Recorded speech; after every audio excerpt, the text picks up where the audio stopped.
दोस्तों, तो आप सभी का पीएच केमिस्ट्री यूट्यूब चैनल में स्वागत है। जैसे कि हमने कल some basic concept of chemistry से हमने जर्नल इंट्रोडक्शन और importance and scope of chemistry के बारे में पढ़ा था। तो मैंने कहा था कि आज हम नेचर ऑफ मैटर के बारे में पढ़ेंगे।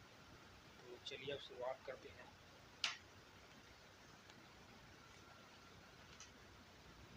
तो सबसे पहले मैं ये बताऊंगा कि जैसे कि कल का जो वीडियो बना था उसमें वो क्लियर दिखाई नहीं दे रहा था, तो इसके लिए मैं माफ़ी चाहता हूँ। लेकिन अब से जो बनेगा बहुत ही अच्छा क्वालिटी बनेगा, जिसे आपको अच्छे से समझ भी आएगा और देख भी अच्छे से पाएंगे। ठीक है, तो आपके जो आज की क्लास है इसे हम स्टार्ट करते हैं। चलिए, तो सबसे पहले हम तीसरा नंबर में क्या था, नेचर ऑफ मैटर, जिसे हिंदी में द्रव्य की प्रकृति कहते हैं। तो अगर हम इसका इतिहास देखें तो सबसे पहले कनाद ने सर्वप्रथम पदार्थ के सूक्ष्मतम भाग को पदार्थ कण या परमाणु नाम दिया। ठीक है, इसे क्या नाम दिया, परमाणु। तो चलिए, जैसे कनाद है, एक बार फिर से हम रिपीट करते हैं। कनाद ने सर्वप्रथम पदार्थ के सूक्ष्मतम भाग को पदार्थ कण या परमाणु नाम दिया।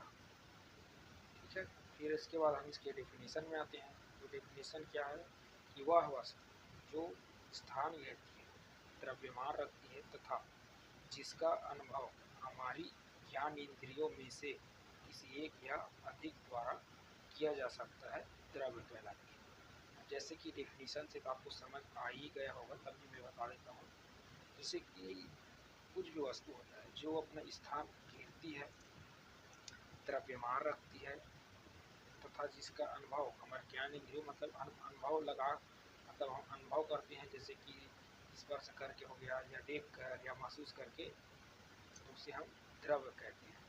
ठीक है, तो अगर हम 5 ज्ञान इंद्रिय की या सेंस की बात करें तो 5 क्या है, चलिए इसके बारे में भी देख लेते हैं।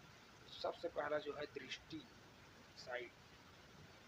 ठीक है, और दूसरा जो है स्पर्श करके हम पता करते हैं, और तीसरा है हम उसे जैसे सुनकर पता कर सकते हैं, और चौथा है स्वाद से, टेस्ट से, और पांचवा क्या है, गंध, स्मेल से भी हम पता कर सकते हैं। फिर अगर एग्जाम्पल की बात करें तो पेन हो गया। पेन को हम जैसे टच करके, स्पर्श करके पता कर सकते हैं कि ये पेन है। और दूध हो गया जिसे हम देख सकते हैं और महसूस मतलब देख कर भी पता कर सकते हैं ये दूध है। और उसके बाद जैसे कि वायु हो गया, वायु को हम महसूस कर सकते हैं कि जो हवा है चल रहा है।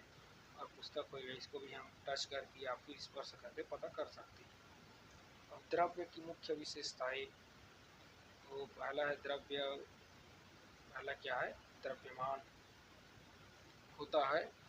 तो इसके बारे में आप देखते हैं, किसी वस्तु में मौजूद पदार्थ की मात्रा को द्रव्यमान कहते हैं। क्या कहते हैं, किसी वस्तु में मौजूद पदार्थ की मात्रा को द्रव्यमान कहते हैं। यह कभी नहीं बदलता, चाहे वस्तु कहीं भी हो। ठीक है, क्या होता है, यह कभी नहीं बदलता चाहे वस्तु कहीं भी हो। फिर दूसरा हम देखते हैं, क्या यह स्थान घेरता है, टेक अप स्पेस। तो हर वस्तु जो द्रव्य है वह कोई ना कोई जगह घेरता जरूर है। ठीक है, तो तीसरा है क्या, ज्ञान इंद्रिय से अनुभव किया। जैसे कि मैं आगे आपको बताया कि हमारा 5 ज्ञान इंद्रिय, जैसे कि दृष्टि से, स्पर्श से, सुनकर, स्वाद से, गंध से पहचान सकते हैं। चलिए फिर हम आगे बढ़ते हैं।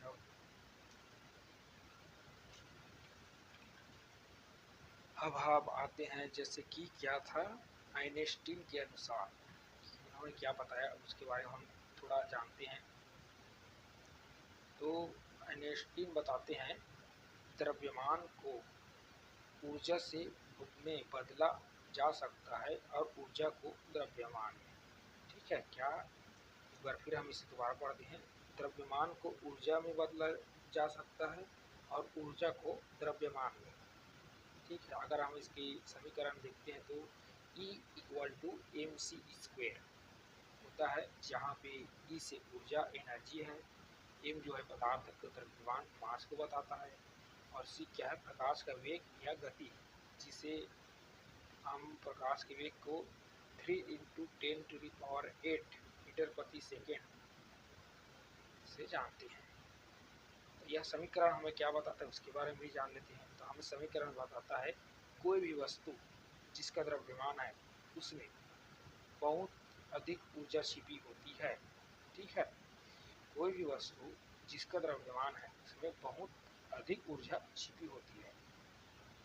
और दूसरा क्या कहता है, अगर आप 1 ग्राम द्रव्य को पूरी तरह ऊर्जा में बदल दें तो वह बम से भी ज़्यादा ऊर्जा देता है। एक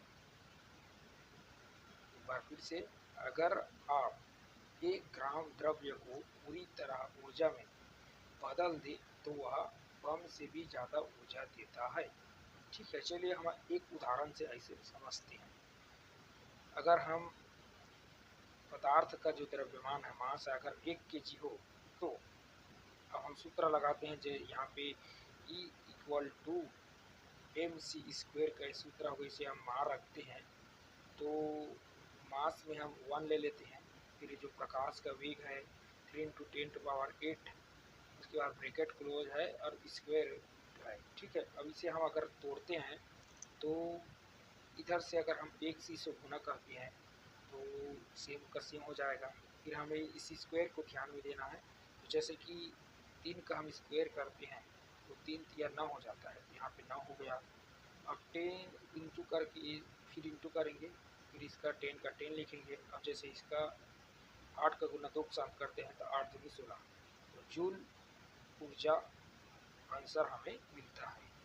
तो इसी के साथ हमारा जो आज का वीडियो हम समाप्त करते हैं। फिर हम जो कल पढ़ेंगे वह है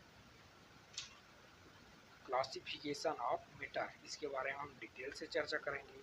और अगर आपको किसी भी प्रकार के अगर समझ नहीं आ रहा तो बिल्कुल कमेंट कीजिए।